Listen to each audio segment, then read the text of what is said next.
You also have to include utilities, taxes, insurance in that. So let's say that comes at $350, so maybe you can afford $1,500. There's a few condos in the city that are under $200,000. You know, they're going to be fast, like white little condos over the city. Those condos have been in this restricted neighborhood, which is basically single family. Well, yeah, that's the neighborhood we're in.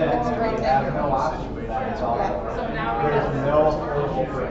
Now we have to figure out a plan for this couple of emergency for family before it gets out of gas. I think the only plan they have at this point is to make more money and seek out different areas. Who in this room? Yeah, who in this room could be Well, co-action. Yeah. If you're at the income level. Right? Well, I think $66 grand. there's obvious policy change, right? Which, I mean, there's city council people in this room. So that seems like. My work for co-action, I can tell you my clients make about $900. Co-action is not considered. I see the one we got to We have several questions. We have about 5 more minutes, and so you can start looking for your questions. That would be great. So that, say their goal is to qualify for programs or partners with a mortgage team, whatever. Outside the panel, our mayor and our city officials are also in this room making the zoning. Right, yeah. Zoning change, but meanwhile, we're going to debt. And then maybe apply for paradise homes, right? So why would we?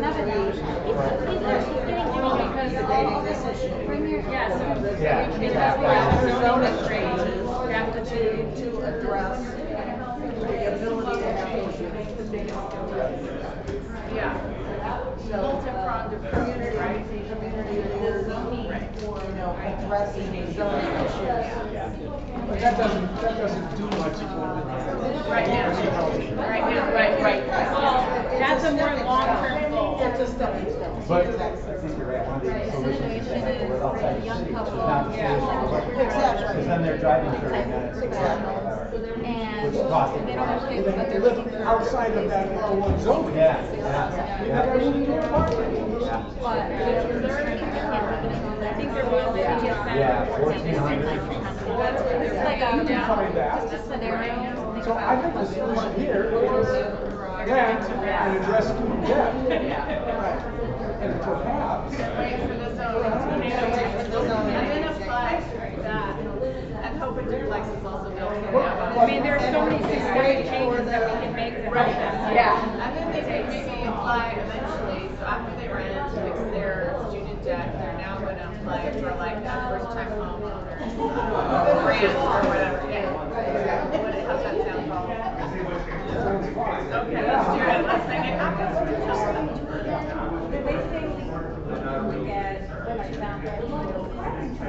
She said that the street for everyone wasn't for good hunters, so we didn't have to go, right? Is that what she said? That's what I was saying. Was that just an example? I think that was just one of the questions. Okay.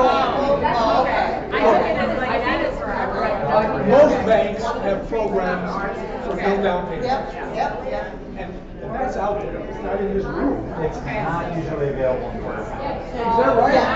Dude. So it's better to Like I can tell you, a single person needs more than $30,000 to survive in our county. That was the statistic given. But it is at least 42, and that is not living comfortably without a parking lot. So it's a lot higher than that. Yeah, lenders will lend up to 35% of income, which we've just determined today is not affordable. It's supposed to be 30%. Yeah, so they really have no choice but to rent. I think that's the only solution. Rent. I say this with great hesitation.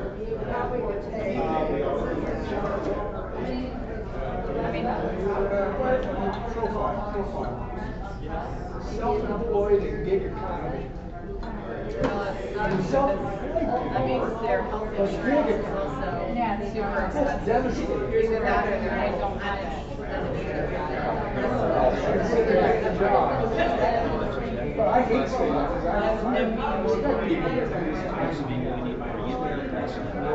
this. And 66,000 is more than some of the Yeah, some jobs are. they're not going to make that much, but also there's obviously disadvantages to that. But I think 66,000 for a gig worker is on the higher side. That's their Apparently, that's cost. all. Yeah, Yeah, number two. I used to employ music teachers, and housing was just devastating. Even if they're making $20, $25 an hour, they're only working 25 hours a week. It's hard to guarantee that.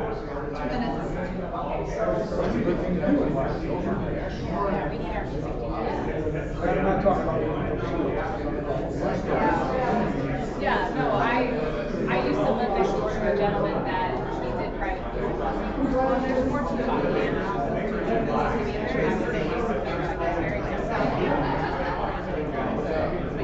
So the rental vacancy rate is under 3%. So that means that we're gonna have a hard time finding a That we're trying to solve. So, I mean, realistically, they're probably not going to be able to, that is our goal, but also. They may have to run elsewhere, and we have to fight insurance. That's what And free supply. Yeah, but it can be a two-pronged approach. And your mom and dad have a fixed already pay less than a going rate while they were running their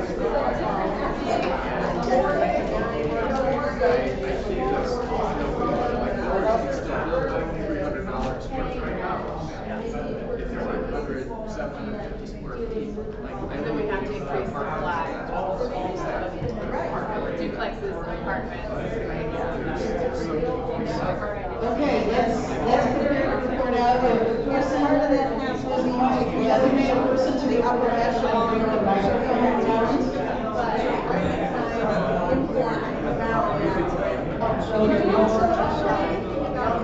Okay, we're gonna pause now and we're gonna report out. So instead of, If each table can designate a person who's going to do the talking. We're gonna ask each table. Okay, we're done. Can we just, we're gonna stop. We're gonna vote. If we can vote, please. Great. We're going to now report out. And each table to choose a designee. no, I'm not. I want you to talk first. I'm done speaking. No. I want you to share who your household is and your specific constraints, and then talk about your answers that you have on the reporting worksheet. So we're gonna start with this table.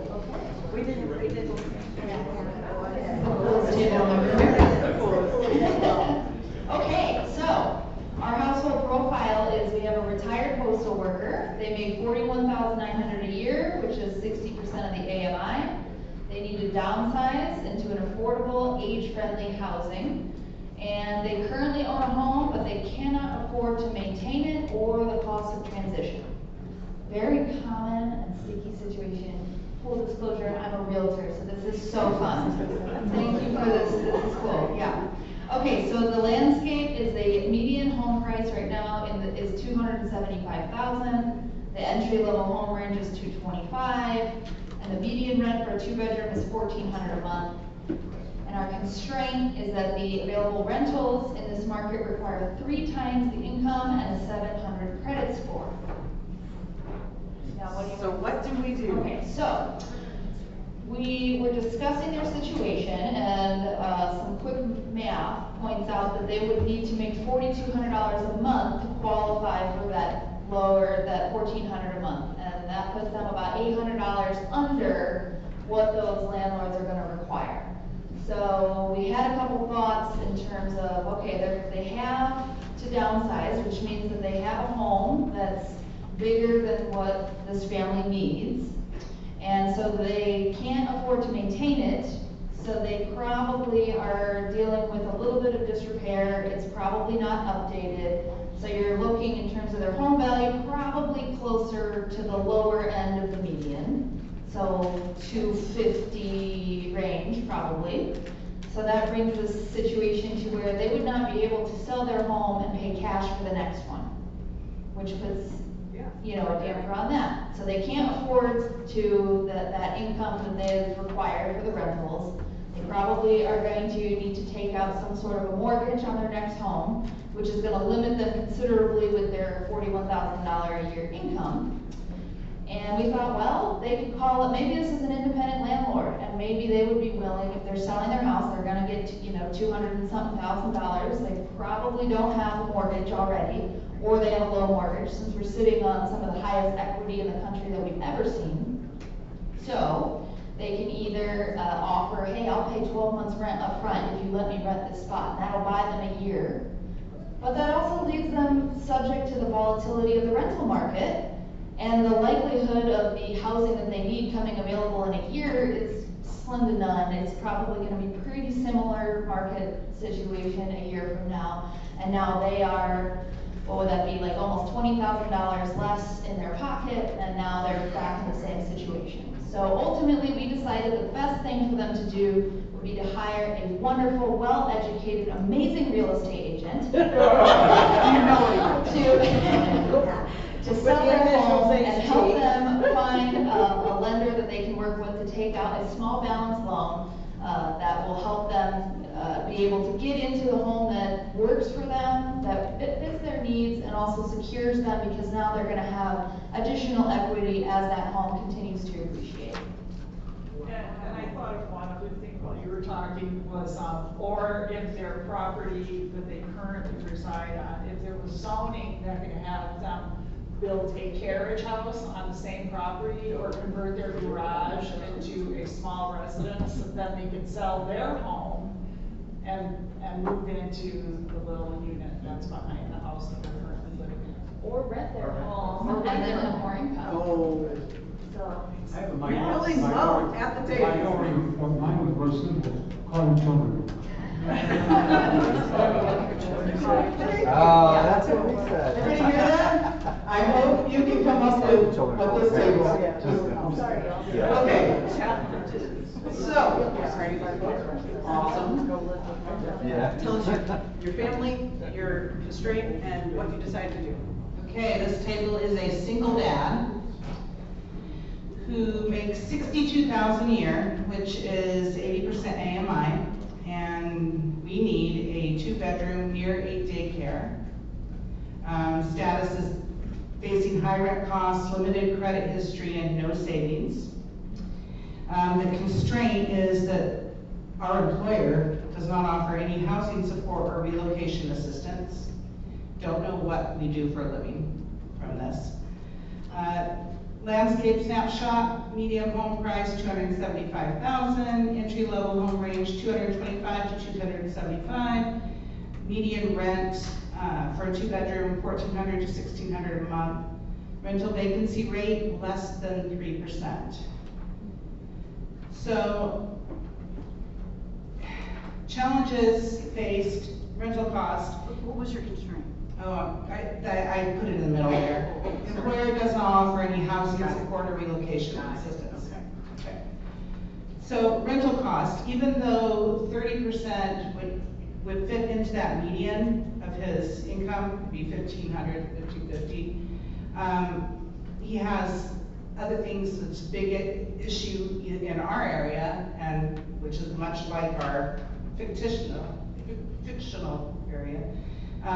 Childcare, affordable childcare, which has to be taken into account. I can't remember who mentioned up, I think it was actually you that mentioned up there that there's other things that have to be taken into consideration, other debts, other costs and such.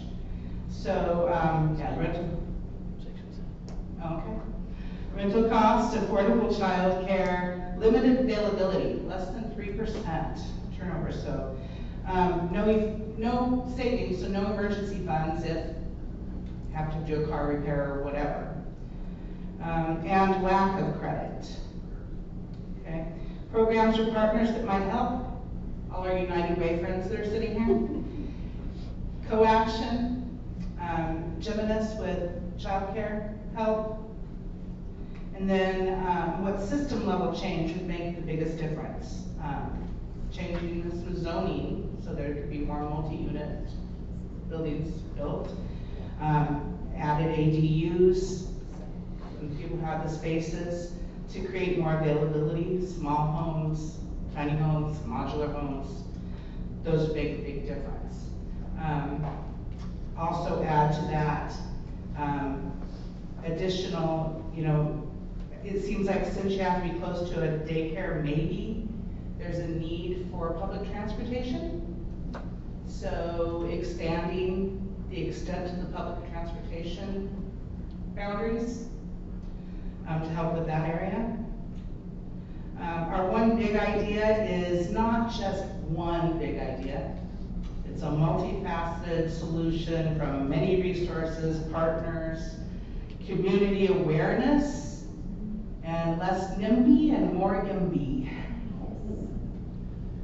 Wow.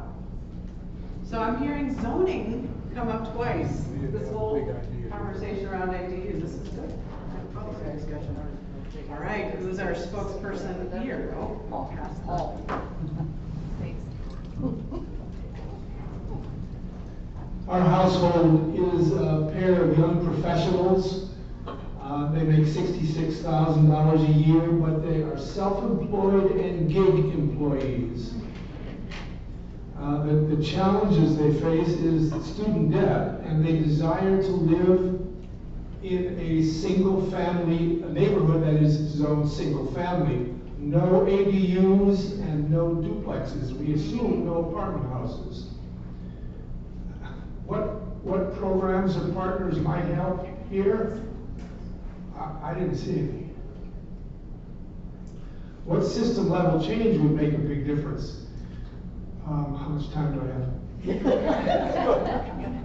Obviously, zoning reform, the inclusion of ADUs for a young couple, that's just about perfect. What's the one big idea? We were really flat on that. I wrote down the word rent. They can afford $1,500 a month rent and get their student debt somehow managed so that it is not an obstacle. Thank you. We are solving the world's problems here. Thank you. Sorry.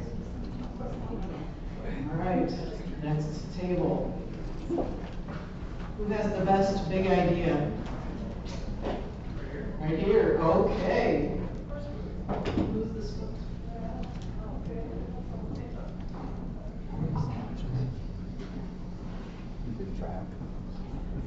Our household is a teacher and an EMT. We don't know if there's anybody else in the household. Those are the only ones we're told about. Between them, they make $105,000, which is 105% of the AMI. What they need to do is purchase a 3-bedroom home under $250,000. Their status is that they're pre-approved, but the inventory is too high priced or too far from work. I believe we all have the same local stats, so median home price $275, entry level range $225 to $275, limited inventory. Median rent $1,400 to $1,600 a month. Our constraint is that there are no $275,000 houses available in the area. Well, we knew that. Also note the rental vacancy level in the area is very low. It's less than 3%, so that's a thing. You know the benchmarks, we've heard them twice. We have the same information for all of these things too. Okay, so take that part as read. The challenges this household faces is there's apparently limited down payment assistance, $250,000 home. There's no or limited supply. Their jobs don't support the prices of the homes available in this area. One suggestion is a challenge that they might just need to move. What programs or partners might help them? Well, any down payment assistance availability. They have, I forgot to note, they have applied for pending approval of a down payment assistance program, but there are limited funds available. Other places that might be looked at would be USDA, Treasury, VA, first-time homebuyer programs. Try making a lower offer, although in that market that would be difficult. Get a gift or a loan from the parents, if that's possible. What system level changes would make the biggest difference? More houses at all price points and of all types. But we knew that. And our one big idea is upzone every lot in the city, AKA universal right to small multifamily dwelling, auxiliary dwelling units, that sort of thing. Like places like across Wisconsin and Muskegon, Michigan, and Minneapolis, Cincinnati have already done.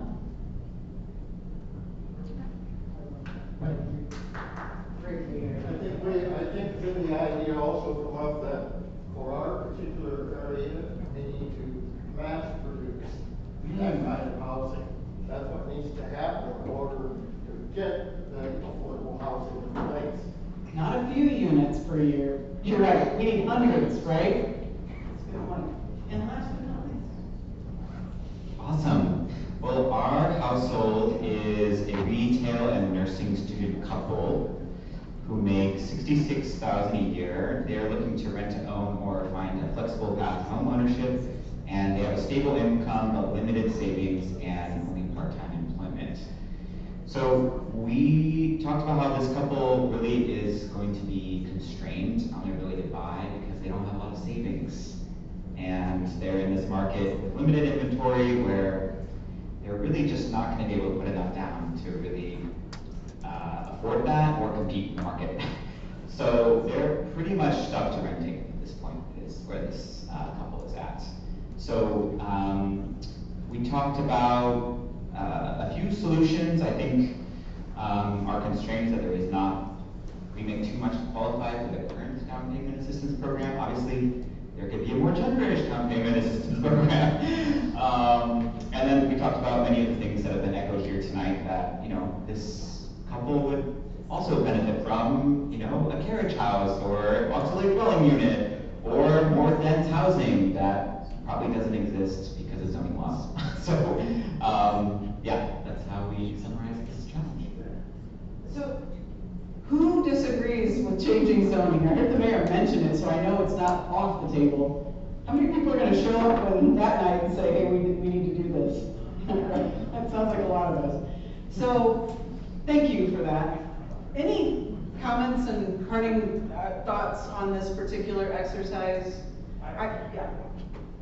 A lot. Many kids live with their parents after college, right? And that's an option. And it does a couple of things. One is it reduces their rent if they have rent rate.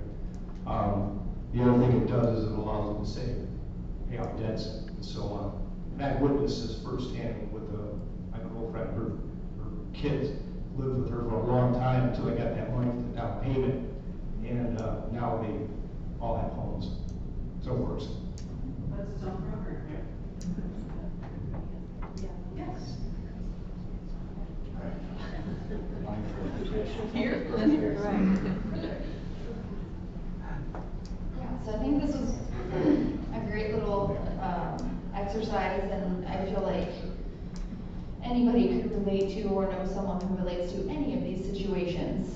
So that was really great. But I think, what I hear from a lot of the concerns and the constraints and the potential solutions is really being intentional about education and keeping people informed and connected to, one, the resources that are already there and available, because there's a huge gap between what there is and what people think is available to them.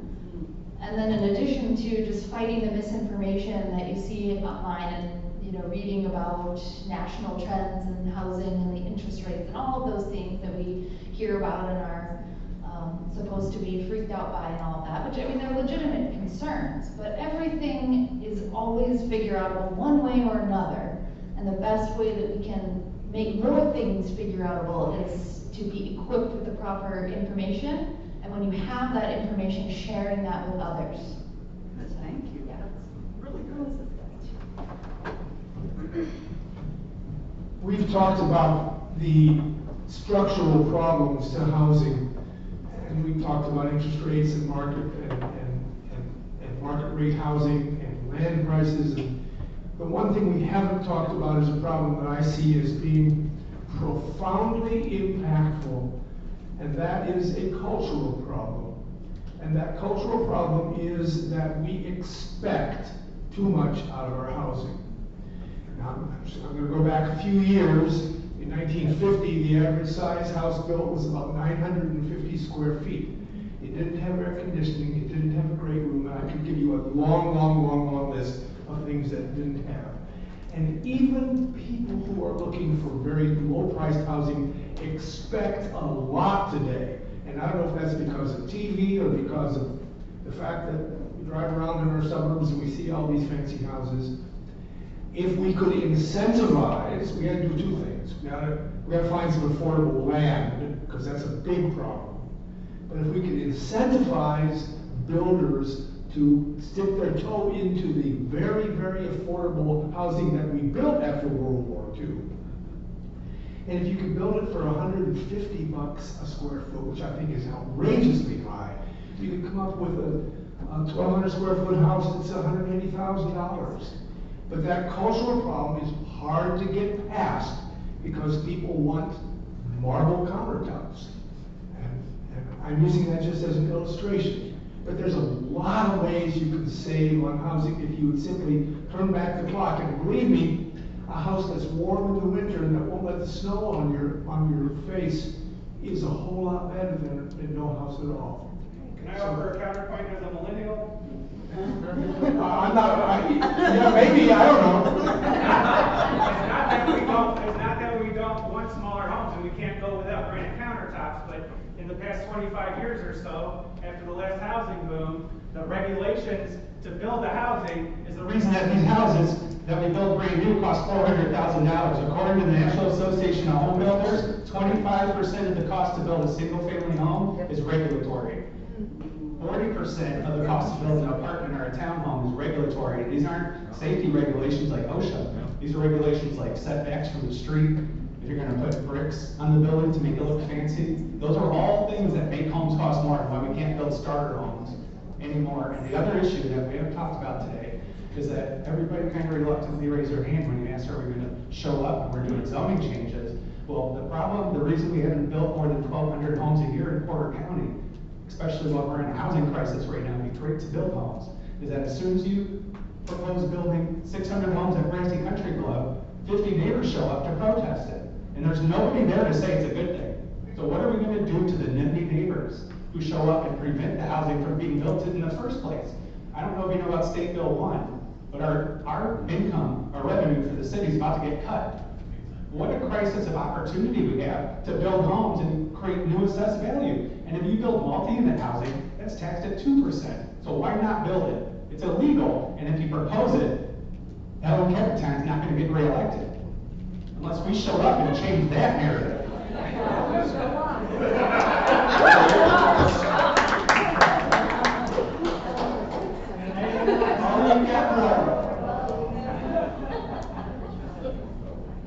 So as you can tell, our realtor friend here, Nathan, is very passionate. He's one of our great spokespersons. But the one thing that he's always talked about is the NIMBY neighbors.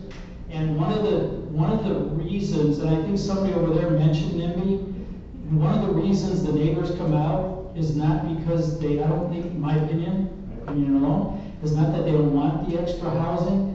They're a fear of those people coming. So who are those people? I always look at those people are us in the room because we were those people at one time. Us and our kids. Yes. So I really believe is fear is what people have, and it's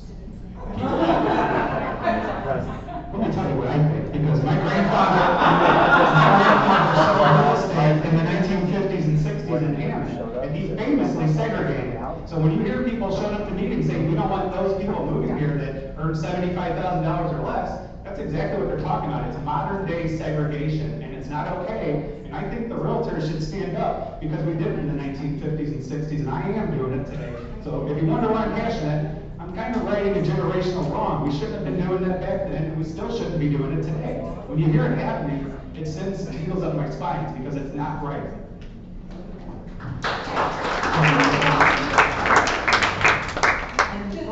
Can I respond to a question that he actually said, which was, who's going to show up when a development is proposed that we know is not affordable?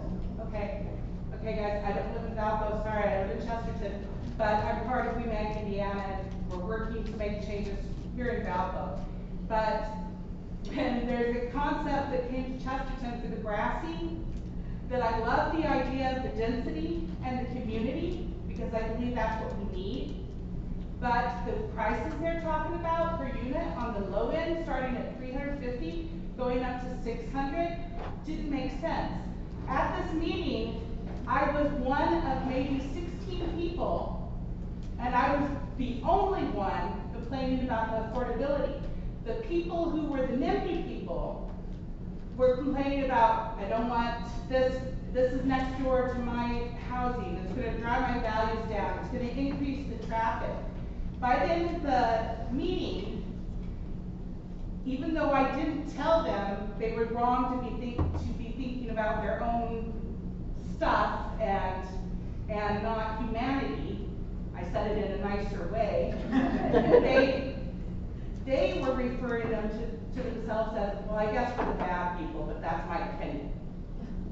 But we're going to go there, and as a result, I read minutes from a town council meeting a few weeks later when they came back with a reduced number of houses, and one of the Chesterton Town Council people basically said to the developers, the only people that are interested in you building this are the ones that have flat out told you you need to be at around 200 starting level. I was that one person that told them that. So that one person that was me makes a difference. So even if it's only going to be 1 or 2 people, you still show up. I agree. The reason that you build $300,000 homes today, the new homes of today are your starter homes 40 years from now. And when you don't build them, you got homes built in the 1980s and 1990s now that are selling for $250,000, $300,000 that are not affordable either. Those were supposed to be the affordable homes of today, but because we don't build market rate housing, and the only bipartisan issue in this state is current homeowners, Democrat and Republicans, showing up to protest housing because the Democrats say it's not affordable enough, and then the Republicans, they say, well, I just am a great, commerce person. My home just keeps going up in value. There's nothing else I can do. Let's artificially limit the supply of new value. That's only going to make my home keep going up. There's an article in Crane, Chicago yesterday that said Chicago home values are still rising at 3 times the national average. And that's because Chicago built the least amount of homes per capita than any big city in this country. It's an exact result of supply and demand. It's not just building affordable. I mean, if you want to build affordable, remove the zoning laws that make 40% of the cost of an apartment regulatory. If you really want affordable housing, don't blame the developer, blame the city. All right, we're going to have last but not least, we have our final comment, and I think we're ignited tonight. We are definitely ignited. So I think there's one component of this whole conversation that we're leaving out, and it kind of goes back to AMI and not necessarily the distribution and such, but it's incomes. We know that incomes in this country have risen at a far lower rate than the cost of housing. And in Valpo, I have a great deal of concern that the city regularly incentivizes not only high-cost housing, but they're also have incentivized businesses. I use the word subsidy. I know George Douglas would prefer the word incentivize. Choose your word. But when I look at the Gardner Hotel or Journeyman, I'm willing to bet that the bulk of those jobs are low-wage jobs. And so what we're doing in part is we attract new workers to this community. We are providing housing for them. So I hope that one component of a broader strategy, and And I say this to, I think there are 3 city council members here who I consider friends and on the same side of the issue. You need to start looking at, you need to stop incentivizing businesses that are not bringing working class jobs to this city, because we can't sustain with affordable housing the people here, and yet we continue to create jobs, taxpayer incentivized jobs that don't pay a wage, that allow those people, whether they're from Valpo or moving in, to afford housing here. So I just go back to, that's why I'm hoping that the city council will, immediately following these exercises, engage in a comprehensive housing policy. I believe, no, not I believe, I know, Paul Schreiner and Larry Boss, Project Neighbors. How many years back did you produce the Agenda for a Better Community? There are probably 17 policy issues there. All of them will impact housing affordability. I want to encourage City Council to take those up publicly and soon, as well as what's being presented here in those solutions.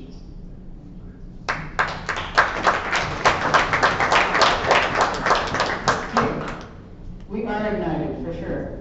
We're going to wrap up. I'm going to share a few extra comments because what we want you to do, you have a QR code on your sheets. Now that you're ignited, we want to engage. So our next step is to bring together focus groups of builders, developers, realtors, and lenders who want to, and employers who want to work together and let us hear a little bit more about the barriers that you're facing, so that we can start to think about what that comprehensive strategy would look like. So you go to, again, the QR code, you can actually get a copy of the actual market potential analysis is on there. There's a place that if residents are interested in sharing their housing dream, they can actually get on our platform and tell us whether they want to buy a home, rent a home, or renovate a home that they own. And we'll quantify that so that we can start to look at turning this market potential into demand.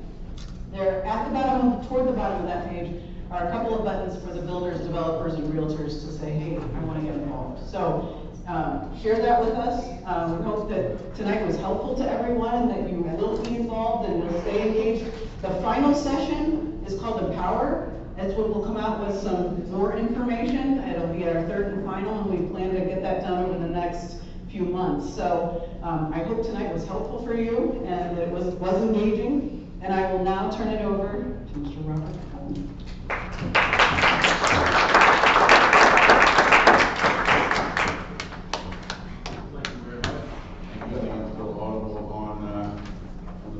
Still on? Yep. I want to thank everybody for attending. We will have a few sandwiches and potato chips left over. We were a bit more ambitious than what the crowd was, but it was a I'm very pleased by the turnout and by, how did you characterize it? Ignited? The ignited state of mind with respect to this topic. But the bottom line is that we want to grow our local economy, we've got to ensure that workers can live where they work. Affordable housing is economic development. And again, we pride ourselves on our RDC, and we do an awful lot of good with our RDC. However, it hasn't been used as a tool in a balanced way to mitigate some of the circumstances associated with housing. And we'll certainly continue to move in that direction, or at least press in that direction. There is no single tool, whether it's tax credits, zoning reform, or employer-led housing, that on its own will help resolve this problem. But together, through bold partnerships between government, businesses, community leaders, we can close that gap. And I truly believe that, one of the things that makes me most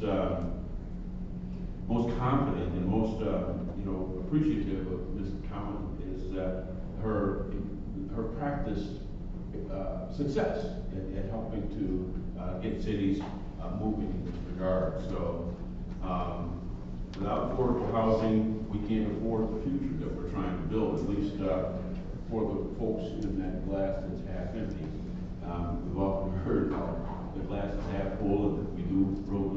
helpful. Belton's a wonderful city, but it is a cup that's half full, and it's a desert. You know, people are drowning, or not drowning, but, you know, it's a desert, and they need water on both sides of that cup. So whatever it's worth, if on your way out, oh, I'm sorry, let me see, was there one more thing? We did get the engage, you know, QR code. What am I forgetting? Anything? I'm gonna say in closing, you know, make sure that you sign up and stay engaged. I mean, we certainly need the lenders and the developers, and I appreciate the panelists very much. It was a very, let me just say this about the panelists. I mean, I don't think we could have done better with respect to not having that one component that was missing, but we certainly do need lenders. But I wanted to thank you, take a moment to thank the panelists again. I thought it was a very balanced presentation for a series of perspectives that really had tonight. Yeah. Well, the next session would be engaged.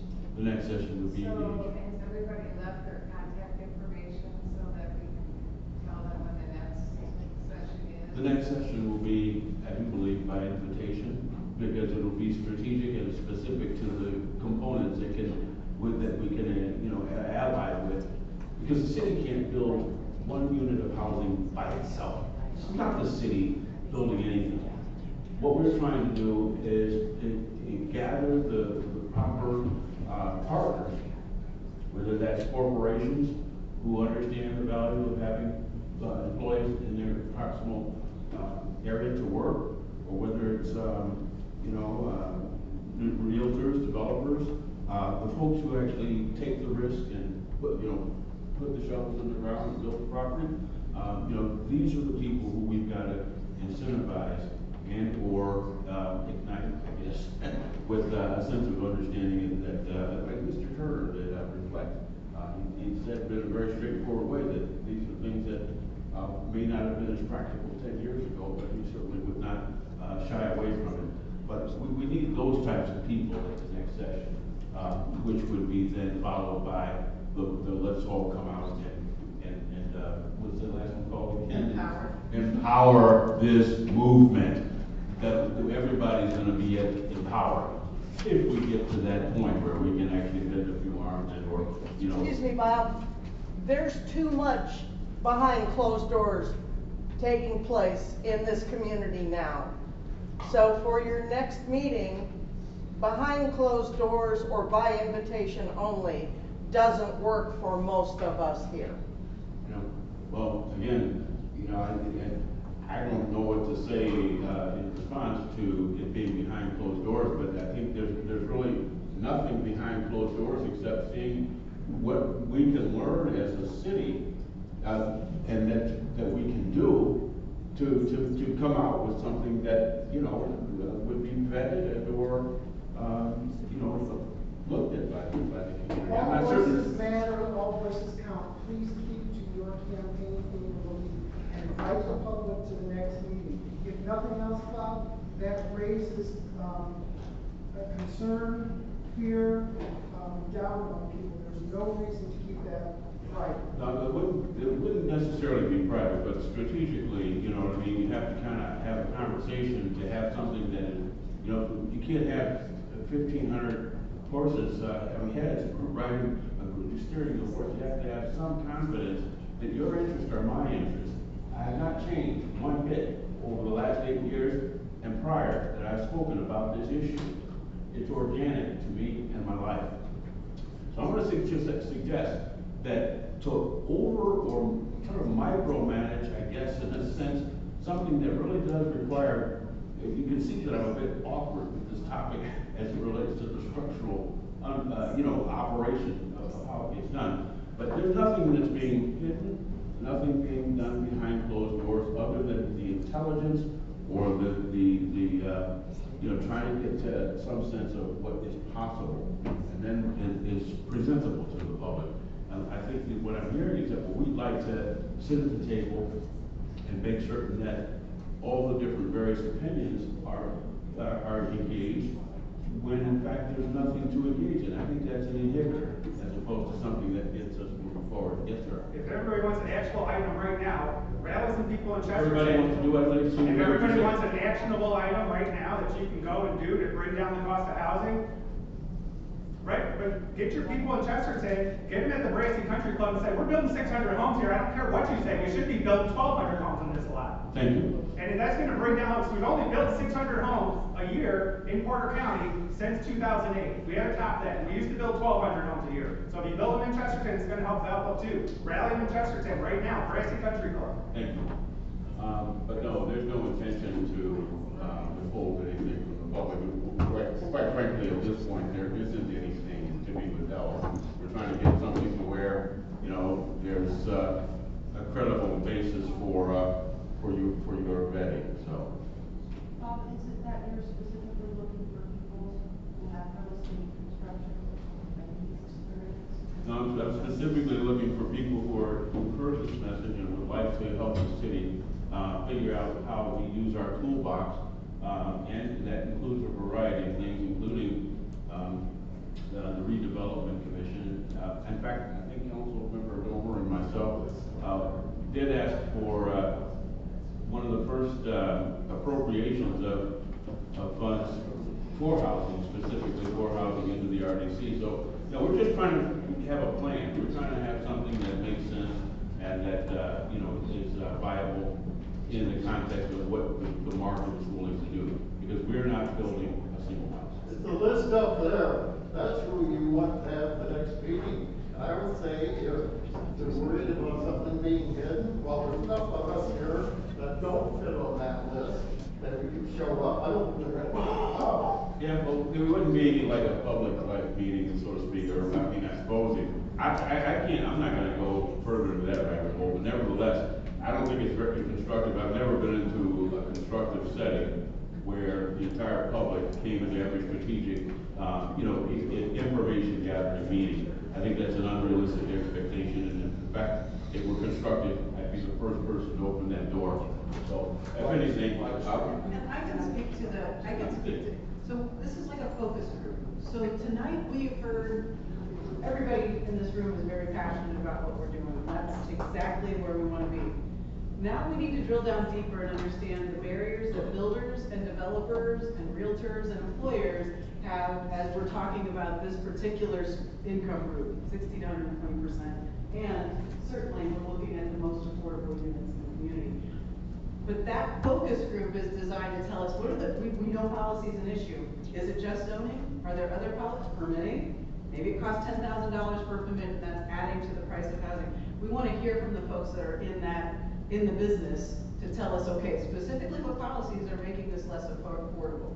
So that information we'll take down and include in our report when we're done, but it'll all be reported back. And does the Club 720 website, that's where an individual could go in and provide their housing dreams and maybe even talk about the barriers that they're currently facing? It's like, this is what I want, this is why I can't get it. Is there an opportunity to? Currently, it's for buyers, renters, and renovators who want to access resources.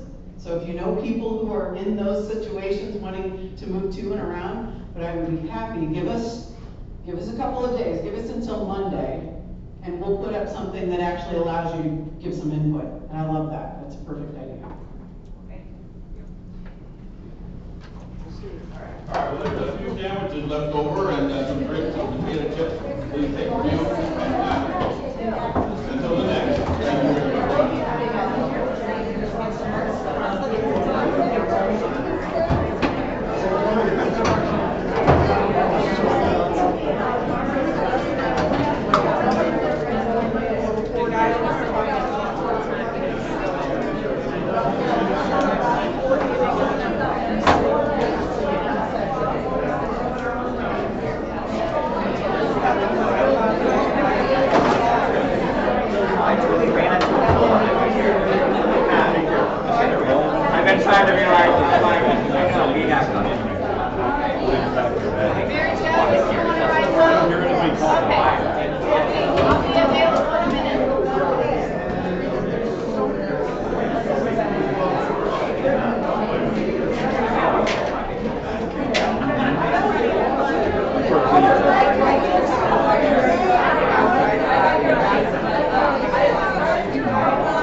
I'm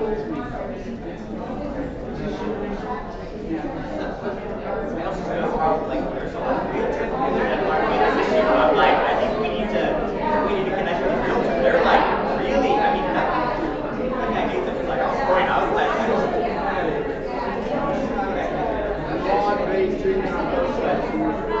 thanks for being, you guys, great job. Also, we're leading almost all of the things. I just want to point out.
There's a lot of research. There's a lot to figure out.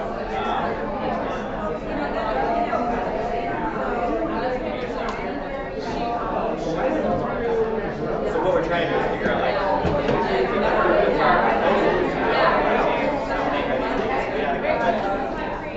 specific examples and just include.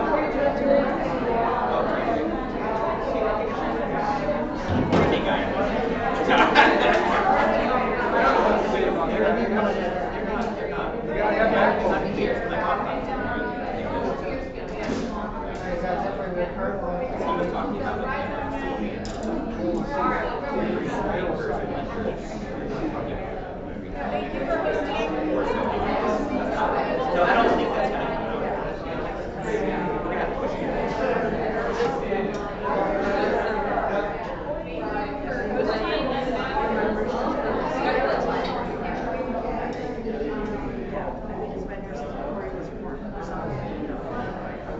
Well, she wrote that. She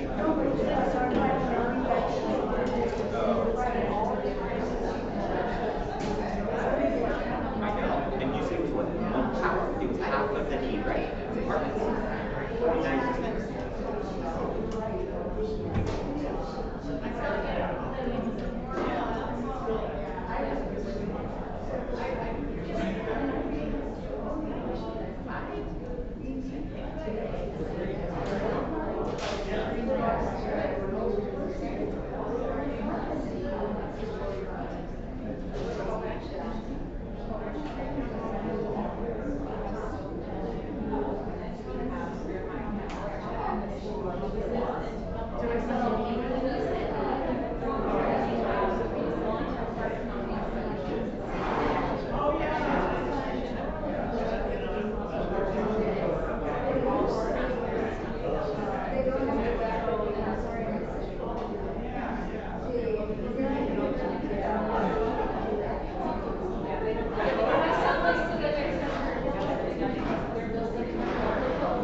And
He doesn't mind, he just his friends, and they